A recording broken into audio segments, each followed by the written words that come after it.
Good morning विद्यार्थी मित्रों। गई काले आपणे लघुदृष्टिनी खामी विषे बात करी थी। आज आपणे गुरुदृष्टिनी खामी और प्रेस बायोपिया एना विषे भणवाना छीए। तो लघुदृष्टिनी खामी में मैं तमने कीधुं हतुं थोड़ुंक आपणे रिविजन करी लईए। लघुदृष्टिनी खामी नाम छे लघुदृष्टिनी खामी, परंतु तेमां दूरनी वस्तुओ आपणने स्पष्ट देखाशे नहीं। एटले के जे दूर बिंदु अनंत अंतरे होय छे ते अनंत अंतरे न रहता नजीक आवी जाय छे। आ थवानुं कारण शुं छे? तो के कारण में आपणे कीधुं हतुं के जे लेन्स छे तेनी वक्रता छे ए शुं थाय छे, एमां वधारो थई जाय छे, जेथी करी अने प्रतिबिंब रेटिना उपर मळवाने बदले रेटिनाना आगळना भागमां रचाय छे। कां तो आँखनो डोळो मोटो थई जाय तो एवुं थाय। अने एनुं निवारण तमने मैं कीधुं हतुं। निवारणमां शुं करी शकाय? तो के योग्य पावरवाळो अथवा योग्य केंद्र लंबाईवाळो अंतरगोळ लेन्स छे तेनो उपयोग करी अने तमे ए दृष्टिनी खामी छे तेने निवारी शको। आजे आपणे भणवाना छीए गुरुदृष्टिनी खामी। गुरुदृष्टिनी खामी अथवा एने शुं कहेवामां आवे छे? हाइपरमेट्रोपिया। शुं कहेवामां आवे छे? हाइपरमेट्रोपिया। हवे एमां शुं थाय छे? तो के पहेला आपणे मनुष्यनी आँख दोरीए। आ मनुष्यनी आँख छे, आ एनो नेत्रमणी छे, लेन्स छे। हवे एमां ज्यारे कोई नजीकनी वस्तुमांथी प्रकाशना किरणों आवशे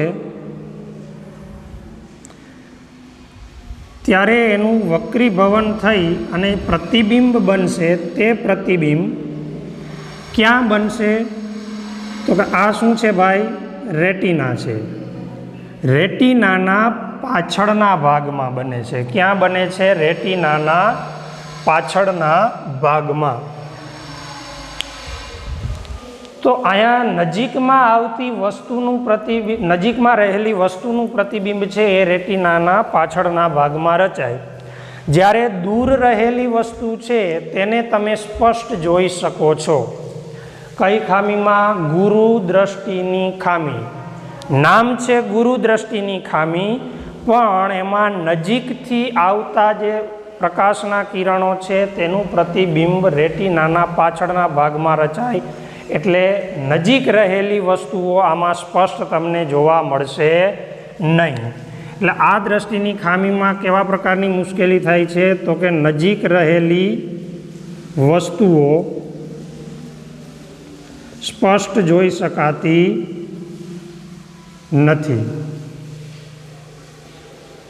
कोनी वात हाले छे भाई? गुरुदृष्टिनी। एमां नजीक रहेली वस्तु स्पष्ट जोई शकाती नथी। नजीक रहेली वस्तुनु प्रतिबिंब छे क्यां रचाय छे? रेटिनानी पाछळना भागमां।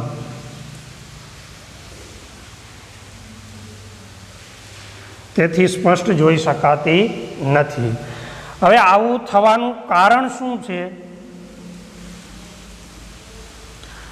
हवे जो आनी वक्रता छे ए जरूरियात प्रमाणे जो एनी वधारी शकाय आ लेन्सनी, अहींया शुं होय? सिलियरी स्नायुओ। जे स्नायुओनुं कार्य शुं छे? तो के लेन्सनी वक्रतामां फेरफार करवानुं।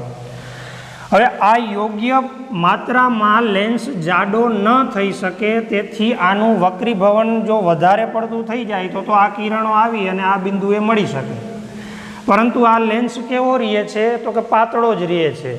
एनी वक्रतामां वधारो करी शकातो નથી। એટલે એનું જે કારણ છે તેમાં તમે એમ લખી શકો કે લેન્સની વક્રતા ઓછી રહે છે, એટલે કે એની કેન્દ્ર લંબાઈ વધારે હશે। એક કારણ ઈ। અને બીજું કારણ તમે શું લખી શકો? તો કે આંખનો જે ડોળો છે નાનો થઈ જવો।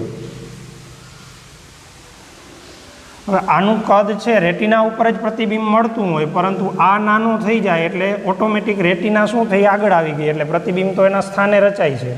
એટલે બે કારણ છે કે લેન્સની વક્રતા છે એ ઓછી રહે છે, અથવા તો વક્રતામાં વધારો નથી કરી શકાતો, અને બીજું છે લેન્સ આંખનો ડોળો છે એ નાનો થઈ જાય. તો આવા બે કારણોના લીધે વસ્તુમાંથી આવતા પ્રકાશના કિરણો છે એ વક્રીભવન પામી અને રેટિનાના પાછળના ભાગમાં રચાય, જેથી કરી અને પ્રતિબિંબ સ્પષ્ટ બને નહીં. તો અહીંયા તમે જુઓ છો ઓછું વક્રીભવન થાય છે. વક્રીભવન શું કરવું છે? વધારવું છે. શું કરવું છે? વધારવું છે. તો તમારે અહીંયા એક બીજો બહિર્ગોળ લેન્સ તમે આગળ મૂકી દો.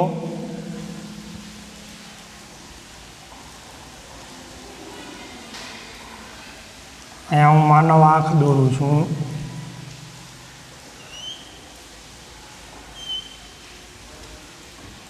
આ આપણું છે નેત્રમણી. હવે એની આગળ તમે યોગ્ય કેન્દ્ર લંબાઈવાળો બહિર્ગોળ લેન્સ મૂકી દીધો એટલે એકવાર તો છે આમાંથી વક્રીભવન થયું,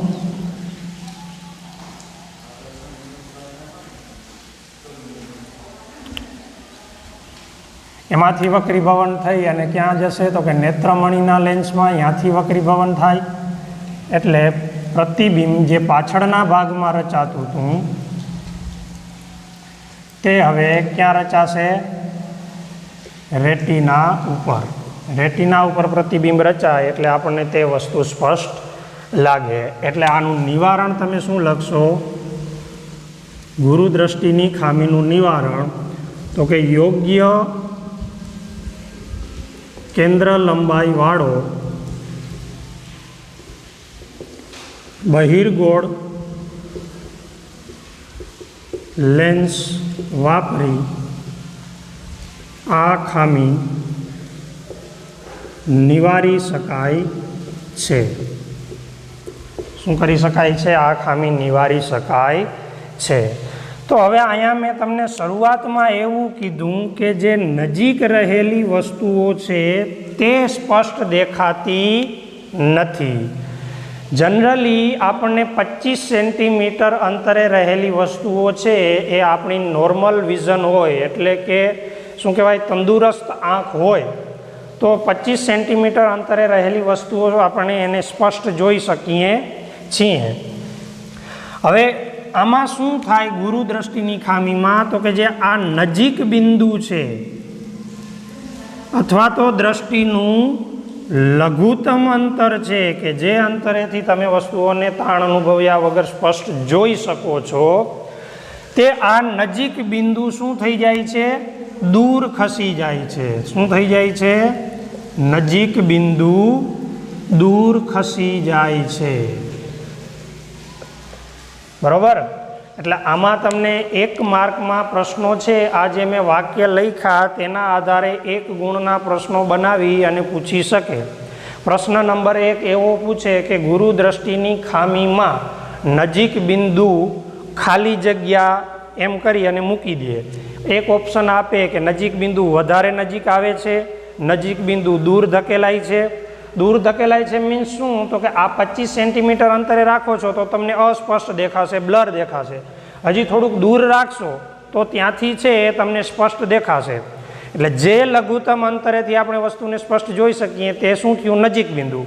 તો આમાં 25 સેન્ટીમીટર કરતાં શું થઈ ગયું? દૂર જતું રહ્યું. એટલે નજીક બિંદુ દૂર ખસેડાય છે. બીજું તો કે લઘુદ્રષ્ટિ ખામીમાં કેવા પ્રકારની મુશ્કેલી ઉદ્ભવે? તો કે એમાં ગુરુદ્રષ્ટિની ખામીમાં નજીક રહેલી વસ્તુ છે તેને તમે સ્પષ્ટ જોઈ શકશો નહીં, પરંતુ દૂર રહેલી વસ્તુ છે તેને તમે સ્પષ્ટ જોઈ શકશો. એટલે અહીંયા જે દૂર બિંદુ છે તેમાં કોઈ પણ જાતનો ફેરફાર થતો નથી, તે તો અનંત અંતરે જ રહેશે. લઘુદ્રષ્ટિની ખામીમાં શું થયું હતું? તો કે જે દૂર બિંદુ છે એટલે કે એ અનંત અંતરે હોવું જોઈએ તે અનંત અંતરે ન રહેતા નજીક ખસી જાય છે. બરોબર? આમાં નજીક બિંદુમાં કોઈ પણ જાતનો ફેરફાર થતો નથી. આમાં શું થાય, ગુરુદ્રષ્ટિની ખામીમાં નજીક બિંદુ દૂર ખસી જાય, દૂર બિંદુમાં કોઈ પણ જાતનો ફેરફાર થતો નથી. ખ્યાલ આવે છે ભાઈ? કારણમાં શું કીધું તો કે લેન્સની વક્રતા ઓછી રહે છે, વક્રતામાં વધારો કરી શકાતો નથી, એમ પણ તમે કહી શકો. ડોળો છે એ નાનો થઈ જવો એ બે એના કારણ છે. નિવારણ શું છે તો કે યોગ્ય કેન્દ્ર લંબાઈવાળો બહિર્ગોળ લેન્સ વાપરી અને આ ખામીને તમે નિવારી શકો છો. જે અહીંયા મેં તમને 2 પોઈન્ટ ઉપર ભાર આપી અને સમજાવ્યું તે તમારા માટે ખાસ અગત્યનું છે, કારણ કે ત્રીજી ખામી આપણે ભણીએ છીએ પ્રેસબાયોપિયા. પ્રેસબાયોપિયા ખાસ ધ્યાન રાખજો મિત્રો કે આમાં લઘુદ્રષ્ટિની ખામીમાં શું થયું તો કે નજીક બિંદુમાં કોઈ પણ જાતનો ફેરફાર થયો નહીં. એ 25 સેન્ટીમીટર છે તો 25 સેન્ટીમીટર રહ્યું. દૂર બિંદુ નજીક આવી ગયું એટલે કે દૂરની વસ્તુ નહીં દેખાય, નજીક આવેલી વસ્તુઓ છે એને તમે સ્પષ્ટ જોઈ શકશો. આમાં શું થયું તો કે નજીક બિંદુ દૂર વ્યુ ગયું, પણ દૂર બિંદુ છે એ તો અનંતનું અનંત જ રહ્યું, એટલે કે દૂર ગમે એટલી વસ્તુ હોય એ તમે જોઈ શકો. કઈ ખામીમાં? ગુરુદ્રષ્ટિની ખામીમાં. હવે જે આ પ્રેસબાયોપિયા છે એમાં શું થાય છે તો કે એમાં જે આપણી આંખની સમાવેશ ક્ષમતા છે તે સમાવેશ ક્ષમતામાં ફેરફાર થાય છે.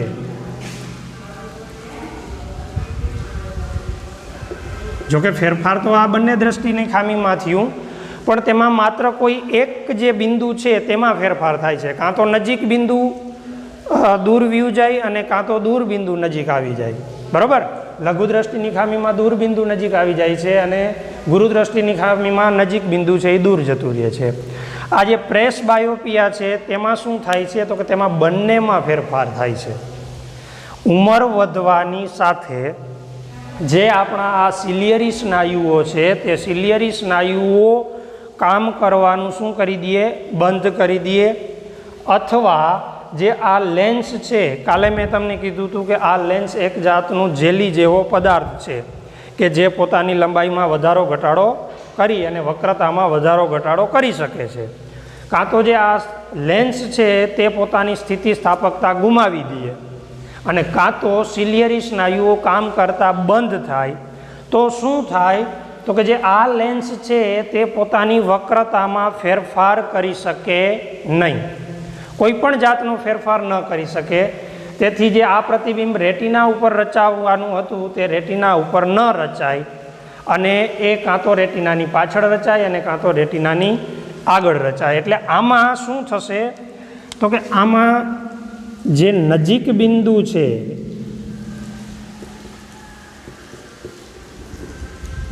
એ દૂર ખસે છે અથવા તો દૂર વ્યૂ જાય છે અને દૂર બિંદુ છે તે નજીક આવી જાય છે. કાંઈ સમજાણું? નજીક બિંદુ દૂર વ્યૂ ગયું મતલબ કે એને નજીક રાખેલી વસ્તુ સ્પષ્ટ નહીં દેખાય, એટલે એ કેવા પ્રકારની ખામી થઈ? ગુરુદ્રષ્ટિની ખામી. દૂર બિંદુ નજીક આવી ગયું એટલે દૂરની વસ્તુ પણ નહીં દેખાય, એટલે કેવી ખામી થઈ? લઘુદ્રષ્ટિની ખામી થઈ. આ બંને એક સાથે જોવા મળે, આ બંને એક સાથે જોવા મળે. હવે એવા પ્રકારની જ્યારે ખામી ઉદ્ભવે ત્યારે શું કરવામાં આવે છે? આનું કારણ શું છે? આનું કારણ ઉંમર છે. કારણ મેં તમને કીધું કે સિલિયરી સ્નાયુઓ કાં તો કામ કરતાં બંધ થાય અને કાં તો જે નેત્રમણી છે તેની સ્થિતિસ્થાપકમાં ફેરફાર થાય નહીં, એટલે કે એની જે સ્થિતિસ્થાપકતા છે એ હવે જળવાઈ રહી નથી. તો ત્યારે તમે યોગ્ય કેન્દ્ર લંબાઈવાળા અંતર્ગોળ અને બહિર્ગોળ કાચનો એક સાથે ઉપયોગ કરી અને તમે આ ખામીને નિવારી શકો છો. જે તમારો ચશ્માનો કાચ હોય તે કાચમાં આ મેં કાચનું તમને ફ્રન્ટ વ્યૂ છે એ બતાવેલું છે. એમાં ઉપરનો જે ભાગ હોય એ અંતર્ગોળ લેન્સ અને જે નીચેનો ભાગ હોય તેને કેવો રાખવામાં આવે છે? બહિર્ગોળ લેન્સ. કદાચ કોઈ મોટી ઉંમરના વ્યક્તિએ ચશ્મા પહેરેલી હશે તો આવા પ્રકારના કાચ તમે પણ જોયા હશે. તમે જોયો હોય તો જે નીચેનો ભાગ છે એ જાડો હોય અને ઉપરનો ભાગ કેવો હોય? પાતળો હોય. તો એને કેવા પ્રકારની ખામી છે? પ્રેસબાયોપિયા. એટલે એને જ્યારે દૂર જોવું હશે ત્યારે એ આ ઊંચું જોશે ઉપરના ભાગમાંથી, નજીક જોવું હોય ત્યારે લગભગ છે એ આ નીચે આપણે રાખી અને જોતા હોય, વાંચવું હોય ત્યારની જ વાત છે, અથવા તો કોઈ નજીક રાખેલી વસ્તુને જોવી હોય ત્યારે, એટલે નીચેનો જે ભાગ બહિર્ગોળ લેન્સ રાખવામાં આવે. તો આનું નિવારણ તો કે અંતર્ગોળ અને બહિર્ગોળ બે એક જ કાચમાં હોય તેને કહેવામાં આવે છે બાયફોકલ લેન્સ. શું કહેવામાં આવે છે? Bifocal lens. એટલે આના નિવારણમાં તમે શું લખશો? પ્રેસબાયોપિયાની ખામીના નિવારણમાં તો કે બાયફોકલ લેન્સનો ઉપયોગ કરી અને તમે આ ખામી નિવારી શકો છો. ખ્યાલ આવી ગયો ભાઈ? તો આપણે 3 પ્રકારની ખામી ભણ્યા. એક લઘુ દ્રષ્ટિની ખામી, એક ગુરુ દ્રષ્ટિની ખામી અને ત્રીજું છે પ્રેસબાયોપિયા. ત્રણેય 3 છે એને તમારે તમારી બુકમાં વ્યવસ્થિત લખવાનું છે અને યાદ રાખવાનું છે. આમાંથી કોઈ પણ એક છે એ આપણને પરીક્ષામાં પૂછાઈ શકે છે, અથવા તો એમાંથી 1 માર્કના પ્રશ્નો પણ બની શકે છે, જેની પણ આપણે ચર્ચા કરી. આમાંથી પણ તમને એમ કે પ્રેસબાયોપિયામાં કયા પ્રકારના કાચનો ઉપયોગ કરવામાં આવે છે, તો એને કહેવામાં આવે છે બાયફોકલ લેન્સ, જેમાં એક જ કાચમાં અંતર્ગોળ અને બહિર્ગોળ બંને ટાઈપના લેન્સ આવી જતા હોય છે.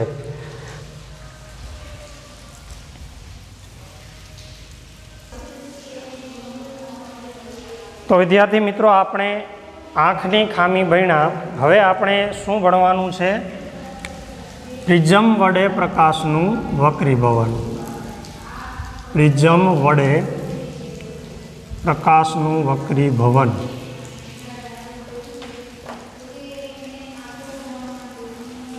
હવે પ્રિઝમ છે એ લગભગ તમે બધાએ કદાચ જોયેલો જ હશે. કેવો હોય પ્રિઝમ?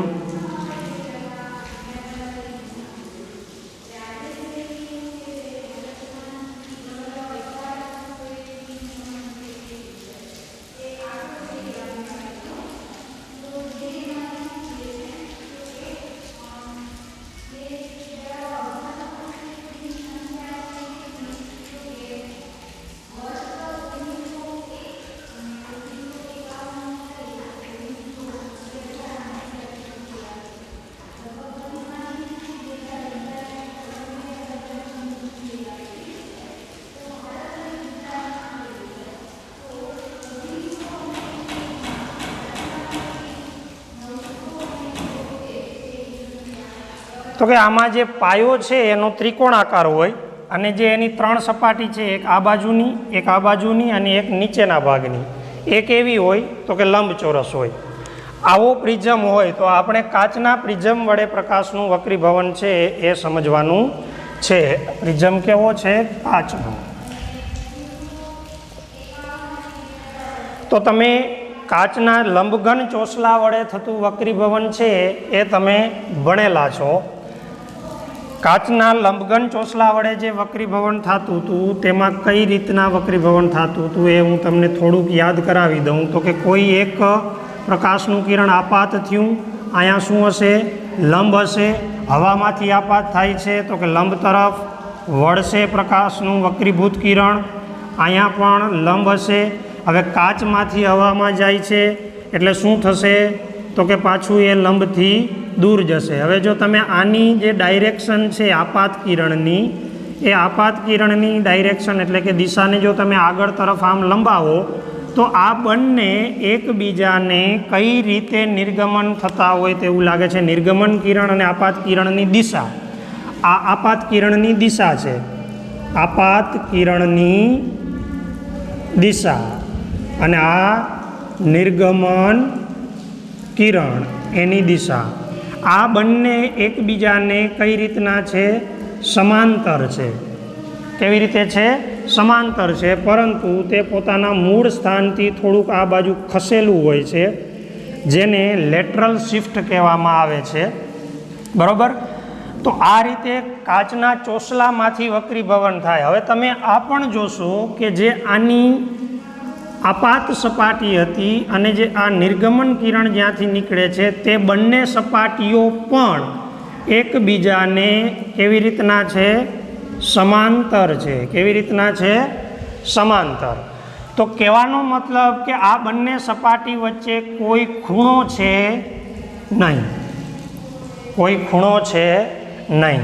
જ્યારે પ્રિઝમમાં શું હોય છે તો કે પ્રિઝમને તમે કોઈ એક ડ્રોઈંગ શીટ ઉપર એનો જે પાયો છે ત્રિકોણાકાર પાયો નીચે રહે તે રીતે તમે મૂકો, પછી તો કે આ બાજુથી કોઈ એક પ્રકાશનું કિરણ તમે આપાત કરો અથવા તો ડ્રોઈંગ બોર્ડ ઉપર મૂકી અને તમે એને પેન્સિલ વડે એનો જે પાયો ત્રિકોણાકાર છે તેને દોરી લ્યો. પછી તમારે શું કરવાનું છે તો કે અહીંયાથી એક પેન્સિલથી લીટી દોરવાની છે, બરાબર. હવે અહીંયા લંબ દોરવાનું છે એમ, અને હું નામ આપું એન ઇન્ડેક્સ લંબને, બરાબર. હવે પછી તમારે શું કરવાનું તો કે જે આ તમે પેન્સિલથી લીટી દોરેલી છે એની ઉપર બે ટાંકણી ભરાવવાની. શું કરવાની? બે ટાંકણી ભરાવવાની છે. પછી એને સામેની બાજુથી આ ટાંકણીના તમારે શું જોવાના? પ્રતિબિંબ જોવાના. શું જોવાના? પ્રતિબિંબ જોવાના. અને એ પ્રતિબિંબ જ્યાં તમને મળે ત્યાં તમારે બીજી બે ટાંકણી છે એ ભરાવી દેવાની. આ આપણે પ્રવૃત્તિ કરવાની છે, બરાબર. તો તમે સ્કૂલે આવો ત્યારની વાત, અત્યારે તો ખાલી હું તમને સમજાવી દઉં, બરાબર. તો એક્ઝેક્ટ જે તમને પ્રતિબિંબ મળતું હોય ત્યાં જ તમારે શું કરવાની? એવી ટાંકણી છે એને ડ્રોઈંગ બોર્ડ ઉપર ભરાવવાની. પછી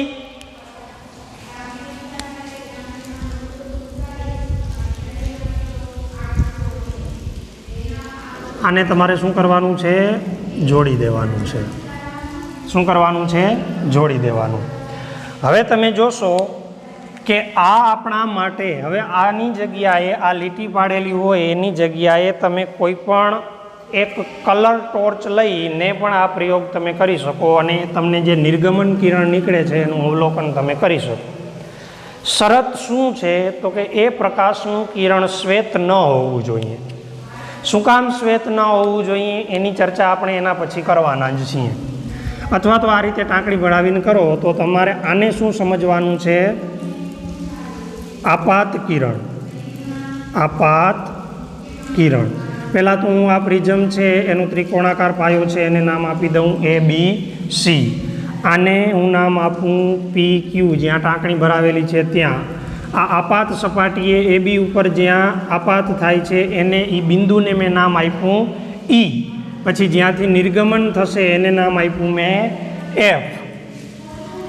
પછી અહીંયા સામે જે પ્રતિબિંબ મળતું હતું આનું ટાંકણીનું, ત્યાં જે તમે ટાંકણી ભરાવી એને કહું R અને બીજાને કહું S. અહીંયા આપણે લંબ દોરીએ તો M અને M ડેક્સ એવું આ લંબને હું નામ આપું. લંબ એટલે આ જે સપાટી છે આપાત સપાટી તેની સાથે 90નો ખૂણો બનાવતું હોવું જોઈએ. તેની સાથે 90નો ખૂણો બનાવતો હોવું જોઈએ. હવે અહીં ધ્યાન રાખજો, આ આપાત કિરણને હું આગળની તરફ લંબાવું.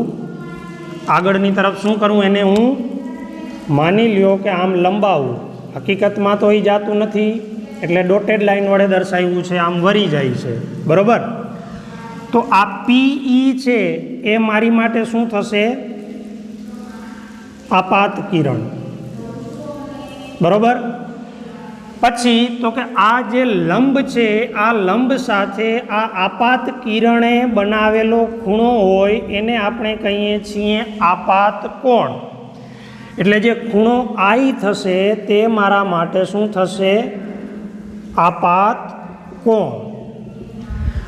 પછી આગળ વધ્યા તો અહીંયાથી કિરણ આ વક્રીભવન પામ્યું એટલે EF છે એને હું શું કહીશ? વક્રીભૂત કિરણ. શું કહીશ એને હું? વક્રીભૂત કિરણ. હવે આ વક્રીભૂત કિરણે આ બિંદુએ જ્યાં આપાત થયું એની સાથે બનાવેલો જે ખૂણો છે લંબ સાથે, આપાત બિંદુએ દોરેલા લંબ સાથે આ વક્રીભૂત કિરણે જે બનાવેલો ખૂણો છે એને હું કહીશ R. એટલે એને કહેવામાં આવે વક્ર વક્રીભૂત કોણ શું કહેવામાં આવશે? વક્રીભૂત કોણ. આ એંગલ ઓફ ઇન્સિડન્ટનો આઈ, આ એંગલ ઓફ રિફ્રેક્શનનો આર. ત્યારબાદ આ પ્રકાશનું કિરણ, વક્રીભૂત કિરણ આગળ વધી અને એસી સપાટી આગળ ફરી પાછું હવામાં જશે, બરાબર? તો ત્યાં શું થશે? તો કે ત્યાં એ અહીંયા જુઓ, અહીંથી દાખલ થયું, કાચનું માધ્યમ જાડું હતું તો લંબ તરફ વળ્યું, સીધે સીધું જવાને બદલે લંબ તરફ વળ્યું. હવે કાચમાંથી શું થવાનું છે? હવામાં જવાનું છે. તો આ એનું લંબ છે, તો લંબ તરફ વળ્યું નહીં, પણ લંબથી ક્યાં ગયું? દૂર ગયું. એ પણ આપણે યાદ રાખવાનું છે, સમજવાનું છે.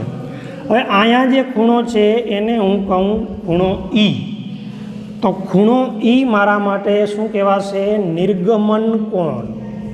નિર્ગમન કોણ. નિર્ગમન થવું એટલે બહાર નીકળવું. અહીંયા પ્રિઝમમાંથી પ્રકાશનું કિરણ બહાર નીકળ્યું, નિર્ગમન પામ્યું એટલે નિર્ગમન કોણ, એંગલ ઓફ ઇમર્જન્સનું ઈ. તો જે આ FS કિરણ છે એને શું કહેવાશે? નિર્ગમન કિરણ. નિર્ગમન કિરણ. અને જે અહીંયા ખૂણો બનાવે આ લંબ સાથે તેને કહેવાશે નિર્ગમન કોણ. હવે આ નિર્ગમન કોણ છે એ કઈ દિશામાંથી આવતું હોય એવું લાગે આપણને? એમ લાગે કે અહીંથી આવતું હશે, બરાબર? તો એની દિશા, એને હું આમ પાછળની બાજુ લંબાવું, બરાબર? એને શું કરું? હું પાછળની બાજુ લંબાવું. તો આ થઈ આપાત કિરણની દિશા અને અહીંયા થઈ નિર્ગમન કિરણની દિશા. આ બંને વચ્ચે જે ખૂણો બને છે, એ બંને વચ્ચે જે ખૂણો બને તેને હું કહું કેપિટલ ડી. શું કહીશ એને હું? Capital D. અને આ કેપિટલ ડીને શું કહેવામાં આવે છે? વિચલન કોણ. શું કહેવામાં આવે છે? વિચલન કોણ. વિચલન કોણ શું કામ? તો કે ભાઈ આ આપાત કિરણ આ દિશામાં જવાનું હતું, એની બદલે આ દિશામાં વળ્યું, એટલું એનું વિચલન થયું. મૂળ માર્ગથી એની દિશા બદલાણી. કેટલી બદલાણી? તો કે આમ જવાનું હતું એને બદલે આટલા ખૂણે વળી ગયું, તો એ વિચલન કોણ થયો, બરાબર? વિચલન કોણની વ્યાખ્યા પૂછે તો કેમ આપશો? તો કે પ્રિઝમમાં આપાત થતું પ્રકાશનું કિરણ, એમાં આપાત કિરણની દિશા અને નિર્ગમન કિરણની દિશા વચ્ચે બનતા ખૂણાને વિચલન કોણ કહે છે. અને જે આ ખૂણાઓ હોય એમાં પછી તમે A લ્યો તોય ભલે, B લ્યો તોય ભલે અને C લ્યો તોય ભલે, કોઈ પણ એક ખૂણો તમે લઈ શકો. દાખલા તરીકે હું ખૂણો A કહું તો આને કહેવામાં આવે પ્રિઝમ કોણ. શું કહેવામાં આવે છે? પ્રિઝમ કોણ. પ્રિઝમ કોણના આધારે આ વિચલન કોણ છે એનું મૂલ્ય પણ બદલાતું હોય. તો તમે આ બંને હવે જોશો તો અહીંયા તમે જોયું કે આપાત કિરણની દિશા અને નિર્ગમન કિરણની દિશા બંને એકબીજાને કેવી છે? સમાંતર છે. જ્યારે અહીંયા એકબીજાને સમાંતર નથી, પરંતુ એની વચ્ચે શું બને છે? ખૂણો. અને એ ખૂણાને શું કહેવામાં આવે છે? વિચલન કોણ. આ ખૂણાનું કાંઈક મૂલ્ય હોય. આ તો એકબીજાને સમાંતર છે એટલે એની વચ્ચે કોઈ ખૂણો બનતો નથી. ખ્યાલ આવી ગયો? એટલે તમને એમ પૂછવામાં આવે કે કાચના સ્લેબમાંથી પસાર થતું નિર્ગમન કિરણ અને આપાત કિરણ આ બંને વચ્ચે કયા પ્રકારનો સંબંધ હોય છે? પહેલો ઓપ્શન એમ આપે કે બંને છે એ કાટખૂણે છેદે, અથવા તો બંને વચ્ચે કોઈ કાચના સ્લેબનું મટીરિયલના આધારે ચોક્કસ મૂલ્યનું કોણ બને. ત્રીજું આપે કે એકબીજાને સમાંતર હોય, અને ચોથું આપે એક આપેલ પૈકી એક પણ નહીં. તો આપણો જવાબ થાય સમાંતર. જ્યારે આમાં કોઈ દિવસ સમાંતર નહીં રહે, આમાં તો કંઈક ને કંઈક ખૂણો બનશે જ. તો આ હતું પ્રિઝમ વડે પ્રકાશનું વક્રીભવન. હવે આના ઉપર જ્યારે શ્વેત પ્રકાશ આપાત કરવામાં આવે ત્યારે શું થાય તેની ચર્ચા આપણે આગળના લેક્ચરમાં કરશું, અને પછી મેઘધનુષ્ય કઈ રીતે રચાય છે એ પણ સમજશું. તો આજે આપણે આટલું જ રાખીએ. અસ્તુ.